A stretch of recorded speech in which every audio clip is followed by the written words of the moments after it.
Hi my friends, എല്ലാവർക്കും നമസ്കാരം. ഞാൻ അമ്പലങ്ങളുടെ ഒരു സമുച്ചയത്തിന് മുമ്പിലാണ് നിൽക്കുന്നത്. ഈ സ്ഥലം എന്ന് പറഞ്ഞാൽ മലേഷ്യയിലെ പ്രശസ്തമായ കോലാലംപൂരിലുള്ള ബദു കേവ്സ് ആണ്.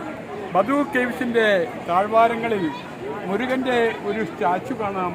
ഒപ്പം തന്നെ മുകളിലേക്ക് 272 സ്റ്റെപ്സുകൾ ഉള്ള ഒരു അമ്പലത്തിലേക്കാണ് ആളുകൾ പോകുന്നതും ആളുകൾ ഇറങ്ങി വരുന്നതും. ബദു കേവ്സ് മലേഷ്യയെ സംബന്ധിച്ച് ഏറ്റവും പ്രധാനപ്പെട്ട ഒരു പുണ്യസ്ഥലം തന്നെയാണ്.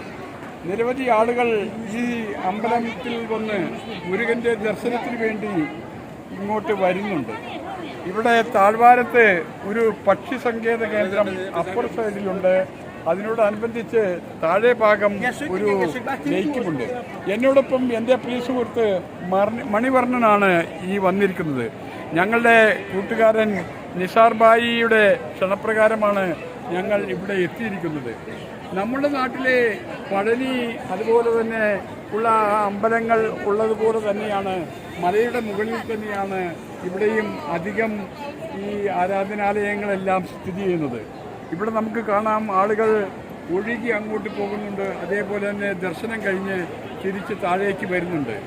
ഇവിടെ ഈ ഭാഗത്തെല്ലാം വളരെ വളരെ വളരെ സൗന്ദര്യം നിറഞ്ഞ സ്ഥലങ്ങളാണ്. ഈ ഭാഗത്തെ റെസ്റ്റോറൻറ്റ്സ് എല്ലാം ധാരാളമുണ്ട്. ഒരുപറ്റം ആളുകൾ അവിടെ ബദു കേവ്സ് എന്ന് എഴുതി വെച്ചിരിക്കുന്ന ആ ലെറ്റേഴ്സിന് മുമ്പിൽ വന്ന് ഫോട്ടോ എടുക്കുന്നുണ്ട്. ഒരുപറ്റം ആളുകൾ പക്ഷികൾക്ക്, മാടപ്രാവുകൾക്ക് ഭക്ഷണം കൊടുത്ത് ആനന്ദിക്കുന്നു. എല്ലാം കൊണ്ടും വളരെ ധന്യമാണ് ഈ ബദു കേവ്സും പരിസര പ്രദേശങ്ങളും. എല്ലാവർക്കും നന്ദി, നമസ്കാരം. ഞാൻ ജോൺസൺ ഹിൽ പാലസ്.